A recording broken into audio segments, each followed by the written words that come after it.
नमस्कार दोस्तों, आप सभी का स्वागत है कॉन्सेप्ट क्लियर यूट्यूब चैनल पर, जहां हर कॉन्सेप्ट होता है बिल्कुल क्लियर।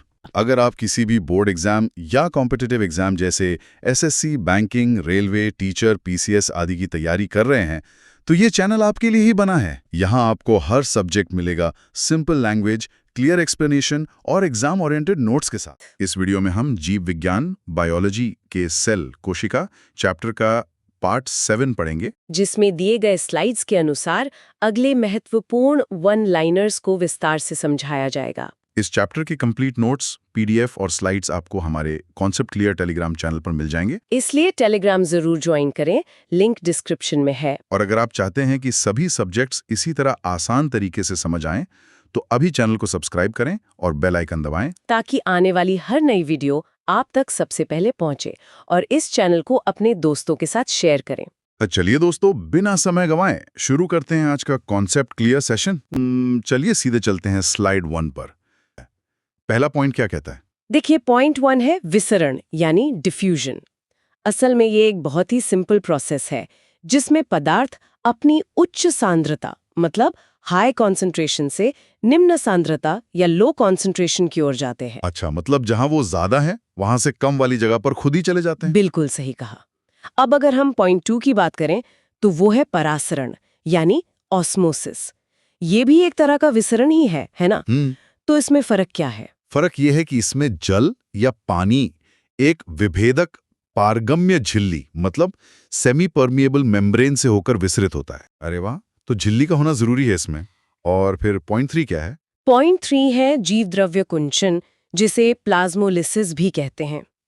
ये थोड़ा भारी शब्द लग रहा है। हाँ, लेकिन कॉन्सेप्ट बहुत आसान है।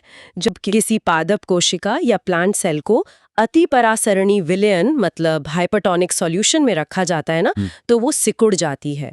इसी सिकुड़ने को जीव द्रव्य कुंचन कहते हैं। ओह अच्छा, तो ये तो सिकुड़ने की बात हो गई। अब ये बताइए कि पॉइंट 4 क्या है? पॉइंट 4 है एंडोसाइटोसिस या एंडोसाइटोसिस। इसमें कोशिका अपने बाहरी वातावरण से पदार्थों को अंदर ग्रहण करती है। अच्छा, मतलब बाहर से कुछ भी अंदर लेना। तो फिर पॉइंट 5 फैगोसाइटोसिस क्या है? पॉइंट 5 है फैगोसाइटोसिस मतलब फैगोसाइटोसिस। जब कोशिका विशेष रूप से ठोस कणों या सॉलिड पार्टिकल्स को अपने अंदर ग्रहण करती है, तो उसे फैगोसाइटोसिस कहते हैं। समझ गया, मतलब ठोस चीजें अंदर लेना फैगोसाइटोसिस हो गया। तो अब आगे बढ़ते हैं स्लाइड 2 पर, जो है उन्नत जैविक परिभाषाएं। हाँ, एडवांस्ड बायोलॉजिकल डेफिनेशंस। तो अगर ठोस कणों को ग्रहण करना फैगोसाइटोसिस था, तो द्रव पदार्थों का क्या? पॉइंट 6 क्या कहता है इस बारे में? देखिए, पॉइंट 6 है पिनोसाइटोसिस यानी पेनोसाइटोसिस। ये बिल्कुल फैगोसाइटोसिस जैसा ही है, बस इसमें कोशिका द्रव पदार्थों यानी लिक्विड को ग्रहण करती है। अच्छा, लिक्विड के लिए पिनोसाइटोसिस। तो पॉइंट 7 क्या है? पॉइंट 7 है समसूत्री विभाजन या माइटोसिस। ये कायिक कोशिका मतलब सोमैटिक सेल का विभाजन है। तो इसमें कुछ खास होता है क्या गुणसूत्रों के साथ? हाँ बिल्कुल, इसमें सबसे अहम बात यह है कि गुणसूत्रों या क्रोमोसोम्स की संख्या बिल्कुल समान रहती है, कोई बदलाव नहीं होता। ओके, और पॉइंट 8 में जो अर्धसूत्री विभाजन है? हाँ, पॉइंट 8 है अर्धसूत्री विभाजन यानी मियोसिस। ये जनन कोशिका या रिप्रोडक्टिव सेल का विभाजन है, और जैसा नाम से ही लग रहा है, इसमें गुणसूत्रों की संख्या आधी रह जाती है। ओह अच्छा, आधा हो जाता है, बहुत बढ़िया। अब पॉइंट 9 में एटीपी लिखा है, ये क्या है? पॉइंट 9 है एटीपी। इसे आप कोशिका की ऊर्जा मुद्रा या एनर्जी करेंसी समझ सकते हैं। कोशिका के सारे काम इसी ऊर्जा से होते हैं। मतलब ये पैसे की तरह खर्च होता है ना? और आखिरी पॉइंट 10, जीन के बारे में क्या है? पॉइंट 10 है जीन। ये असल में डीएनए का एक क्रियात्मक खंड होता है, मतलब फंक्शनल सेगमेंट, जो हमारे लक्षणों को तय करता है। बहुत ही शानदार। तो चलिए अब बात करते हैं स्लाइड 3 की, जो है प्रमुख कोशिका अंगक यानी मेजर सेल ऑर्गेनल्स। बिल्कुल। अब हम कोशिका के अंदर की फैक्ट्रियों को देखेंगे। तो स्लाइड 3 में पॉइंट 1 है आरईआर। ये क्या काम करता है? पॉइंट 1 है आरईआर मतलब रफ एंडोप्लाज्मिक रेटिकुलम। इसका मुख्य कार्य है प्रोटीन का संश्लेषण या सिंथेसिस करना और उसका परिवहन करना। अच्छा, प्रोटीन बनाना इसका काम है। तो फिर पॉइंट 2 में जो SER है वो क्या है? पॉइंट 2 है SER यानी स्मूथ एंडोप्लाज्मिक रेटिकुलम। ये प्रोटीन नहीं बनाता, बल्कि इसका काम है लिपिड मतलब फैट का संश्लेषण करना। और शायद ये विषारण भी करता है। हाँ, बिल्कुल। ये डिटॉक्सिफिकेशन या विषहरण भी करता है। इसके बाद पॉइंट 3 है गोल्जी उपकरण या गोल्जी अपैरेटस। तो ये गोल्जी उपकरण क्या करता है? इसका कार्य है पदार्थों का संचयन यानी स्टोरेज, फिर उनकी पैकेजिंग करना और उनका परिवहन करना, मतलब एक कुरियर सर्विस की तरह। अरे वाह, कुरियर सर्विस। तो पॉइंट 4 लाइसोसोम के बारे में क्या है? पॉइंट 4 है लाइसोसोम। इसका काम है पाचन या डाइजेशन करना और कोशिका के जो अपशिष्ट या वेस्ट होते हैं ना, उनका निपटान करना। मतलब ये साफ सफाई का ध्यान रखता है। हाँ। और पॉइंट 5? पॉइंट 5 है माइटोकॉन्ड्रिया। इसका कार्य बहुत अहम है। ये एटीपी के रूप में ऊर्जा का उत्पादन करता है। अच्छा, मतलब यही वो पावर हाउस है जहां से ATP मिलता है। हाँ, अब आगे चलते हैं स्लाइड 4 पर। अन्य कोशिका अंगक। हाँ, इसमें कुछ और भी जरूरी अंगक हैं। तो पौधों में जो खास अंगक होते हैं, जैसे स्लाइड 4 का पॉइंट 6 क्लोरोप्लास्ट, वो कैसे काम करते हैं? देखिए, पॉइंट 6 है क्लोरोप्लास्ट। इसका मुख्य कार्य है प्रकाश संश्लेषण या फोटोसिंथेसिस करना। ये सिर्फ पौधों में होता है। और पॉइंट 7 में ल्यूकोप्लास्ट है, उसका क्या काम है? पॉइंट 7 है ल्यूकोप्लास्ट। इसका कार्य है भोजन का संचयन या स्टोरेज करना। ये भी पौधों में ही पाया जाता है। अच्छा, तो पॉइंट 8 जो है रसधानी। हाँ, पॉइंट 8 है रसधानी या वैक्यूल। इसका काम भी संचयन करना है और साथ ही ये कोशिका की स्फीति मतलब उसकी टर्जिडिटी या कठोरता को बनाए रखती है। पानी की टंकी की तरह है ना। और पॉइंट 9 केंद्रक। पॉइंट 9 है केंद्रक। ये तो पूरा बॉस है। इसका कार्य कोशिका की सभी क्रियाओं का पूरी तरह से नियंत्रण या कंट्रोल करना है। और स्लाइड 4 का आखिरी पॉइंट 10 कोशिका झिल्ली। पॉइंट 10 है कोशिका झिल्ली या सेल मेम्ब्रेन।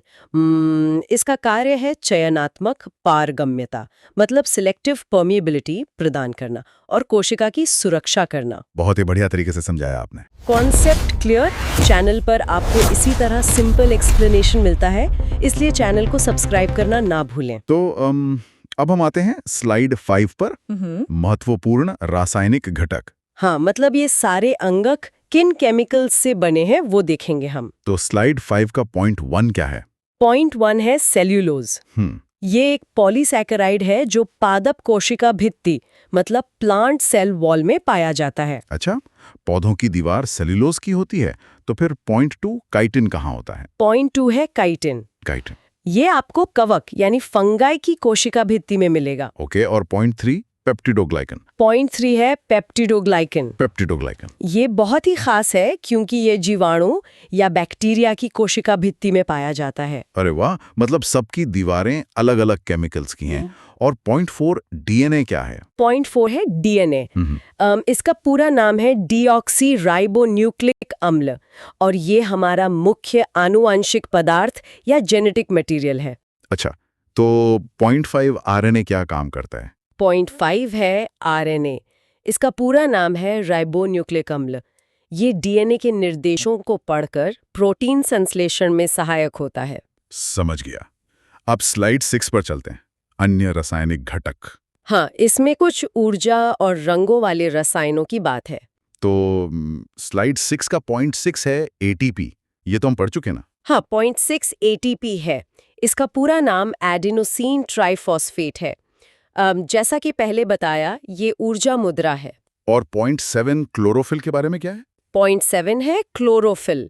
ये एक हरा वर्णक या ग्रीन पिगमेंट है जो प्रकाश संश्लेषण में बहुत सहायक होता है। अच्छा, पत्तियों का हरा रंग इसी की वजह से होता है। तो पॉइंट 8 क्या है? पॉइंट 8 है कैरोटिनॉइड। ये पीले नारंगी वर्णक होते हैं जो क्रोमोप्लास्ट में पाए जाते हैं। ओह, मतलब फलों और फूलों के रंग इन्हीं से आते हैं। बहुत खूब। तो चलिए अब स्लाइड 7 पर आते हैं। ऊर्जा एवं चयापचय यानी एनर्जी एंड मेटाबॉलिज्म। हाँ, ये बहुत ही जरूरी स्लाइड है। तो स्लाइड 7 के पॉइंट 1 में ATP की संरचना के बारे में क्या बताया है? पॉइंट 1 कहता है कि ATP में 3 फॉस्फेट समूह होते हैं। अच्छा, 3 फॉस्फेट। तो ऊर्जा कैसे मिलती है? पॉइंट 2 में क्या है? पॉइंट 2 है कि जब एटीपी टूटता है, मतलब इसके बॉन्ड्स टूटते हैं, तब ऊर्जा मुक्त या रिलीज होती है। तो ये ऊर्जा का मेन सोर्स क्या है हमारी बॉडी में? वही हमारा पॉइंट 3 है। पॉइंट 3 बताता है कि कोशिका में ऊर्जा का मुख्य स्रोत ग्लूकोज होता है। अच्छा, ग्लूकोज। और पॉइंट 4 प्रकाश संश्लेषण के बारे में क्या कहता है? पॉइंट 4 है कि प्रकाश संश्लेषण फोटोसिंथेसिस की प्रक्रिया में ऑक्सीजन गैस मुक्त होती है, जो हम सांस लेते हैं। और पॉइंट 5? पॉइंट 5 है कि श्वसन या रेस्पिरेशन की प्रक्रिया में कार्बन डाइऑक्साइड मुक्त होती है। मतलब ये एक साइकिल की तरह चलता है। हाँ बिल्कुल, एक परफेक्ट साइकिल। तो अब स्लाइड 8 पर चलते हैं, चयापचय प्रक्रियाएं। इसमें हम देखेंगे कि ये सब होता कहाँ है। तो स्लाइड 8 का पॉइंट 6 क्या बता रहा है? पॉइंट 6 है कि प्रकाश संश्लेषण की प्रक्रिया क्लोरोप्लास्ट में होती है। अच्छा, पौधों के क्लोरोप्लास्ट में। और पॉइंट 7 श्वसन कहाँ होता है? पॉइंट 7 है कि श्वसन रेस्पिरेशन की प्रक्रिया माइटोकॉन्ड्रिया में होती है। तभी से पावर हाउस कहते हैं। और आखिरी पॉइंट, पॉइंट 8। पॉइंट 8 है कि कोशिका में बनने वाली ऊर्जा का उपयोग नए रासायनिक यौगिक या न्यू कंपाउंड्स बनाने और यांत्रिक कार्यों, मतलब मैकेनिकल वर्क को पूरा करने के लिए होता है। तो जो भी ऊर्जा बनती है वो तुरंत काम में आ जाती है। बिल्कुल। अगर आपको ये एक्सप्लेनेशन हेल्पफुल लग रहा है तो वीडियो को लाइक करें और अपने दोस्तों के साथ शेयर जरूर करें। एकदम सही। तो दोस्तों, अब हम पहुंच गए हैं स्लाइड 9 पर, विशेष कोशिका प्रकार। 9 का पॉइंट 1 क्या है? पॉइंट 1 है मानव आरबीसी, मतलब लाल रुधिर कोशिका। इसकी खासियत ये है कि ये केंद्रक रहित या विदाउट न्यूक्लियस होती है। अरे वाह, मतलब इसमें न्यूक्लियस होता ही नहीं है। और पॉइंट 2? पॉइंट 2 है मानव शुक्राणु, स्पर्म। ये मानव शरीर की सबसे छोटी कोशिका है और इसमें फ्लैजेला पाया जाता है जो गति में मदद करता है। अच्छा, तो पॉइंट 3 में अंडाणु के बारे में है? हाँ, पॉइंट 3 है मानव अंडाणु, ओवम। ये मानव शरीर की सबसे बड़ी कोशिका होती है। सबसे छोटी और सबसे बड़ी दोनों। और पॉइंट 4? न्यूरॉन। पॉइंट 4 है तंत्रिका कोशिका, यानी न्यूरॉन। ये शरीर की सबसे लंबी कोशिका है और ये शाखा युक्त, मतलब ब्रांच्ड होती है, ताकि सिग्नल भेज सकें, है ना? तो अब ये एक कोशिकीय जीवों के बारे में पॉइंट 5 क्या है? पॉइंट 5 है अमीबा।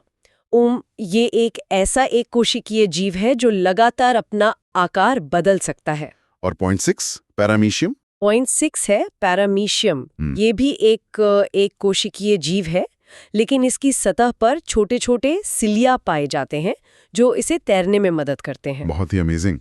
तो चलिए अब हम अपने आखिरी पड़ाव स्लाइड 10 पर आते हैं, अंतिम सारांश बिंदु। हाँ, इसमें पूरे चैप्टर का समरी है। तो स्लाइड 10 का पॉइंट 1 क्या निष्कर्ष देता है? पॉइंट 1 है कि कोशिका सभी सजीवों की मूलभूत संरचनात्मक एवं क्रियात्मक इकाई है, मतलब basic structural and functional unit. और नई कोशिकाएं कहाँ से आती हैं? वो पॉइंट 2 में है।